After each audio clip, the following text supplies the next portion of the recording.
गिबियावनो बयखौबो बड' निउस इउटुब चेनेलनि गोदान खौराङाव बरायबाय। नोंथांमोननि थाखाय बे समाव माखासे खौरां लाबोदों।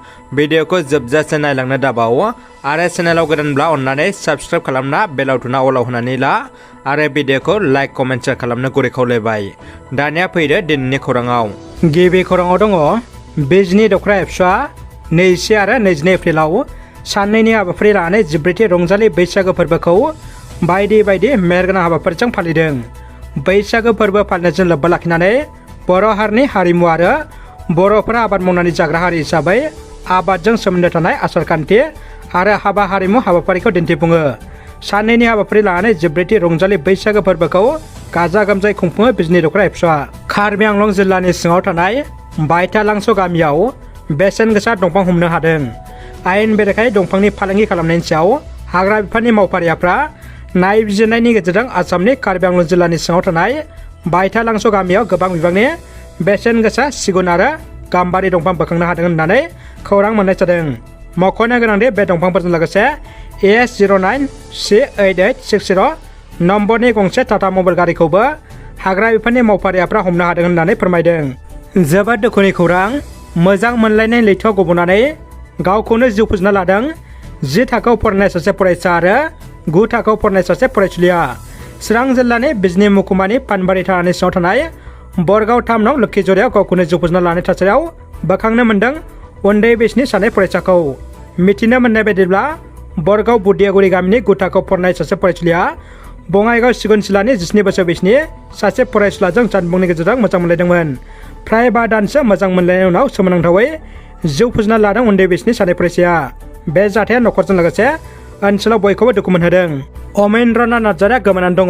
चिरां जिल्ला बेंटल देवलगुरि गामिनि थागिबि 23 बोसोर बैसोनि अमेन्द्रनाथ नार्जारिया मैया 20 एप्रिलनि बेलासिनि 3 रिंगासोआव न'निफ्राय ओंखारबोना गोमाना दङ। जाथायखौ लानानै बेंटल पुलिस आउटपस्टआव गसरलाय होबाय आरो प्रशासनखौ नागिरना होनो थाखाय न'खरनि सोद्रोमाफ्रा खावलायदों। अमेन्द्रनाथ नार्जारिनि आंगो बिसि मुलाथि नार्जारिया फोरमायदों दि जाथि बाहागिफोरनियाव खौरां लादोंब्लाबो मिथिनो मोनाखै। बेनिखायनो सोरबाफोर अमेन्द्रनाथ नार्जारिखौ नुसनबायोब्ला न'खरसिम मिथिहोनो खावलायहरदों। न'खरनि मबाइल नाम्बारा जाबाय 9957316825 आरो 9101458675। गसाइगावनि सेनं जारागुरि पिजिआर गामियाव सारअन्थाइ गावनायाव गंसे न'आ सिवहांगार जादों। दिनै फुंनि 5 रिंगासो समाव गोब्राब बारहुंखा आरो सारअन्थाइ गावनायजों रोहो अर जोंखां गंसे न'खराव हबेरन बेवा मुंनि बुरै आइजो गोरिब दुखियानि न'आव सारअन्थाइ गोग्लैनायजों खामलावो। न'जों लोगोसे न' सिङाव थानाय बायदि धोन सम्पति आरो दाउ हांसो थोरसि लथा जि जोम बायदि मुवा बेसादफ्राबो खामनानै सिवहांगार जायो। ओंखाम संग्रा न'आव ओंखाम ओंख्रि संबाय थानाय समावनो दहमै सारअन्थाइ गावनायजों अर जोंखाङोब्लाबो नाथाय हबेरन बेवाया न'निफ्राय खारग'नो हायो। न'आव थानाय थोरसि लथा सुखि सियार दाउ हांसो खहा जादोंब्लाबो नाथाय मानसिया जेबो खहा जायासै होननानै फोरमायदों। बिटिआरआव राजखान्थिनि दुंहाव बार। बिटिसिनि बारग'सिब आरो बिपिएफनि गाहाय हाग्रामा महिलारिखौ पुलिस थानायाव एफआइआर होबाय। बिटिसिनि बारग'सिब बिपिएफनि गाहाय हाग्रामा महिलारिया गलदं आरो देद'खौ श्रीरामपुर गेटआव सिन्दिर खालाम होनना गोख्रों अजद होनायनि थाखाय गलदंआ हाग्रामा महिलानि हेंथायै थार न्याय मोननो गसाइगाव थानायाव केस थिसनबाय। मैया खौरां मेलनि गेजेरजों गलदंआ बुंदों बिथाङा सिन्दिगोन होननाय बुस्थुखौनो जेबो मिथिया होनना। बिथाङा हाग्रामा महिलारिखौ फाग्ला जाबाय नामा बखिलाबायग्रानो होननाबो बुंदों। बिथाङा अजद होदों दि श्रीरामपुराव हाग्रामा महिलारिया गावनो 15 बोसोर सिन्डिकेट खालामबोबाय बेखौ बयबो रायजोफ्रानो मिथिगौ।